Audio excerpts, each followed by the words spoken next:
Last episode में हमने देखा था कि ब्लेड मास्टर गाइनी और वेई जुआंग सेनोंग हॉल के हॉल मास्टर जूजिया से मिलने गए थे। वहीं जनरल हान भी जाओमेंग के साथ में ईस्टर्न रीजन में बढ़ रहा होता है, लेकिन हमने देखा था कि जब जाओमेंग मेडिटेशन कर रही होती है तब उसके साथ की लड़कियों के गर्दन पर किसी ने अचानक से तलवार रख दिया था। अब एपिसोड के स्टार्टिंग में हम देखते हैं कि ब्लेड मास्टर गाइनी और वेई जुआंग मास्टर जूजिया के साथ में फिशिंग कर रहे होते हैं। तभी वेई जुआंग मास्टर जूजिया से पूछता है कि क्या आप मुझे सेनोंग ऑर्डर के बारे में कुछ बता सकते हैं। इस पर मास्टर जूजिया वेई जुआंग से कहते हैं कि तुम मेरे फ्रेंड हो, इसलिए मैं तुम्हें उतना बता सकता हूँ जितना कि मुझे सेनोंग ऑर्डर के बारे में पता है। इस पर हमें एक फ्लैशबैक दिखाते हैं जिसमें सेनोंग ऑर्डर के बैच को दिखाते हुए मास्टर जूजिया का डिसाइपल बताता है कि पिछले 10 साल से सेनोंग हॉल की सिक्योरिटी डियांग किंग के हाथ में है, पर फिर भी उसने इतने सालों में सिक्योरिटी में कोई गलती नहीं की है। यह सुन करके मास्टर जूजिया कहते हैं कि अगर ऐसी बात है तो जिसने भी सेनोंग ऑर्डर को रिलीज किया है उसे पीजेंट स्कूल के इंटरनल सिस्टम के बारे में काफी अच्छे से पता होगा। यह सुन करके मास्टर जूजिया का डिसाइपल कहता है कि सेनोंग ऑर्डर को रिलीज किसने किया है, इस बात से ज्यादा टेंशन लेने वाली बात यह है कि इस बार के सेनोंग ऑर्डर कमांड्स काफी ज्यादा खतरनाक हैं। इस पर मास्टर जूजिया भी सेनोंग ऑर्डर को देखते हुए कहते हैं कि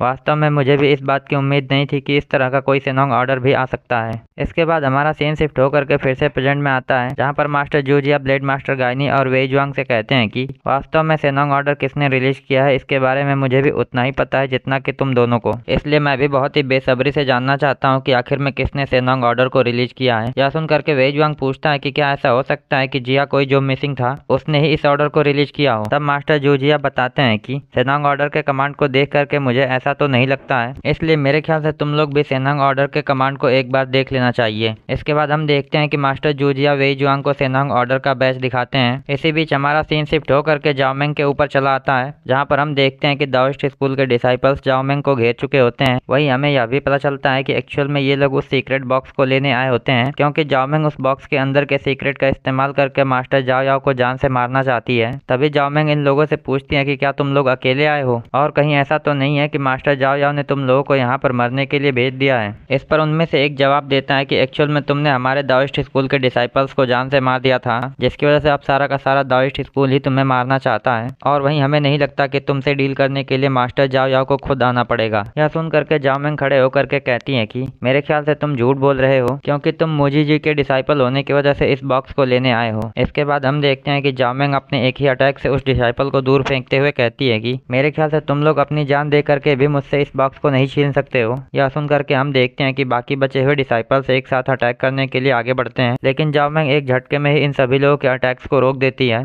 तब हमारा सीन शिफ्ट होकर के ड्रंकन ड्रीम हाउस में चला आता है। वहीं हम देखते हैं कि यहाँ पर एक लेडी मेकअप कर रही होती है जिनका नाम लियान ही होता है। इसी बीच हम देखते हैं कि अचानक से वहाँ पर जीवू आ जाता है और एक पर्दे के पीछे से पूछता है कि लियान ये तुम कैसी हो। यह सुन करके लियान ये कहती है कि तुम फिर से चले आए, इसलिए मैं तुम्हें बता देती हूँ कि मैं ठीक हूँ। इस पर जीवू पूछता है कि आखिर में तुम मुझे इतना फॉर्मल तरीके से क्यों ट्रीट करती हो। तब लियान ये बताती है कि तुम्हें ज्यादा सोचने की जरूरत नहीं है, क्योंकि मेरी बातों में कोई खास मतलब नहीं होता है। यह सुन करके जीवू कहता है कि मैं जानता हूँ कि तुम्हारे बातों में कोई इमोशन नहीं होता है और यही कारण है कि मुझे इतना बुरा लगता है। इस पर लियान ये कहती है कि अगर ऐसी बात है तो मैं माफ़ी चाहती हूँ। तभी हमें दिखाते हैं कि लियान ये के कमरे में ढेर सारे गिफ्ट रखे हुए होते हैं, जिन्हें देख करके जीवू कहता है कि मैं जितनी बार तुम्हें कोई गिफ्ट भेजता हूँ तुम उन्हें लेने से मना क्यों कर देती हो। इस पर लियान ये कहती हैं कि तुम्हारे गिफ्ट्स काफ़ी ज़्यादा एक्सपेंसिव हैं और वहीं तुम्हें इनके असली ओनर्स को इन सारी चीज़ों को लौटा देना चाहिए, ना कि मुझे देना चाहिए। इधर यह सुन करके जीवू कहता है कि भले ही मैं एक चोर हूँ, लेकिन फिर भी कभी मैंने खुद के लालच के लिए चोरी नहीं की है। ऊपर से ये चीज़ें जिनकी हैं उन लोगों ने बस दूसरों को लूट करके इन सारी चीज़ों को इकट्ठा किया है। यह सुनकर के लियान ये कहती हैं कि अगर मैं सच कहूँ तो मैंने भी कई सारी बुरी चीज़ें की हैं, जिसकी वजह से मैं इन सारे गिफ्ट्स को डिजर्व नहीं करती हूँ। तब हम देखते हैं कि यह सुनकर के जीवू को काफ़ी ज़्यादा बुरा लग रहा होता है, इसलिए वह लियानी से कहता है कि तुम ऐसी बातें मत करो। इसके बाद जीवू लियानी को बताता है कि मैं तुम्हें गुड बाय कहने आया था, क्योंकि मैं एक ऐसी लॉन्ग जर्नी पर जा रहा हूँ जिसमें मुझे नहीं पता है कि मैं कब वापस आऊँगा। तब लियान ये कहती है कि ऐसा लगता है कि तुम किसी अनयूजुअल जर्नी पर जा रहे हो, इसलिए तुम अपना ख्याल रखना।